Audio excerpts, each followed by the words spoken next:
Om Tat Sat. Welcome to Gyan Bhakti. We focus on spirituality, Vedanta, and Sanatana Dharma. Please subscribe our channel for mystical meanings of the scriptures and daily satsang.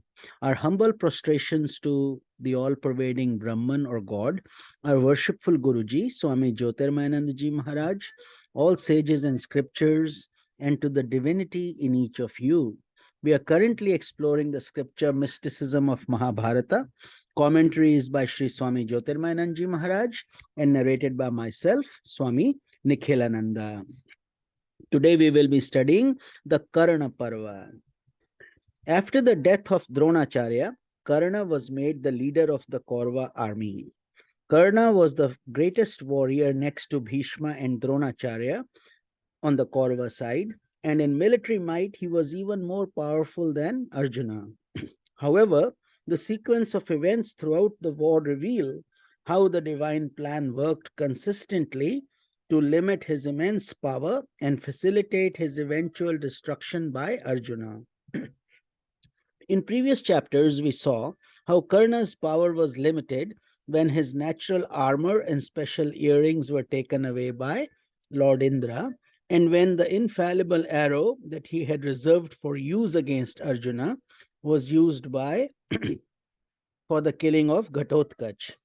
As this chapter unfolds, we will see various other developments that work together to hasten the end of this great warrior. The first of these was Karna's request that Shalya serve as his chariot driver. Although Karna knew about Shalya's marvelous abilities in handling a chariot, he was not aware that Shalya had vowed to help the Pandavas by waging a unique form of psychological warfare against him.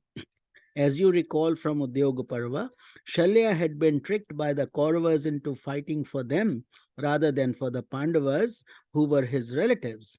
However, at this time, Shalya had promised Yudhishthira that when he served as Karna's chariot driver, he would continue to speak discouraging and disheartening words to Karna and weaken his faith in himself.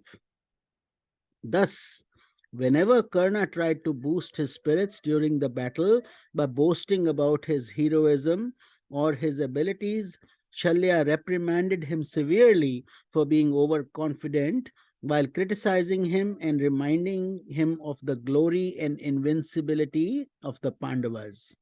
At one point, Shalya told Karna the following clever parable to deflate his puffed up ego. Once upon a time, there was a rich merchant who lived by the ocean with his children. The young boys liked to play with the crows that came to the beach, and they gave one particular crow the most food and attention.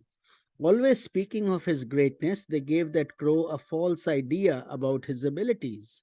As a result, the crow felt that he was better than all the other birds, and he was always strutting about with great pride and vanity, asserting that there was no bird like him in the world.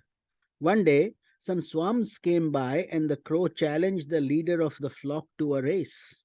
The swan declined, telling the crow that he was not at all interested in racing.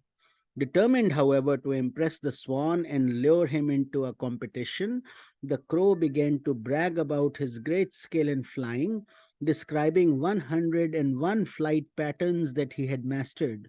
He then asked the swan if he knew all of those patterns, and the swan replied, "Alas, I must admit that I know only one way to fly."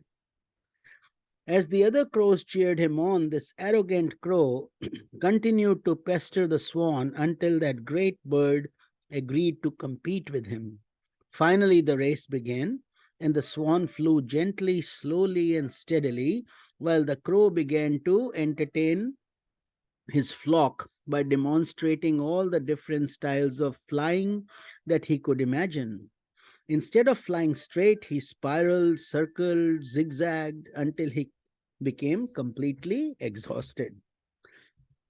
Looking ahead, as he fluttered his tired wings, the foolish crow saw that there was nothing but ocean all around him, nowhere that he could stop to rest. Overcome by fear, He called out to the swan, "Please help me, or I will surely die." Looking back at him as he flew, the swan replied, "Dear crow, what type of flight are you demonstrating now? When you described your 101 ways of flying, you never told me about the strange one in which you flutter up and down and keep touching the waves with your beak." Finally, of course, the noble swan took pity on the crow and rescued him just as he was about to fall into the ocean. Lifting the crow on his back, he flew directly to the shore and placed the crow safely on the ground, reminding that bedraggled bird not to compete with swans anymore. The leader swan then led his flock back to their Himalayan abode. So we will continue this satsanga tomorrow. This is Swami Nikhilanand. Hari Om Tat Sat.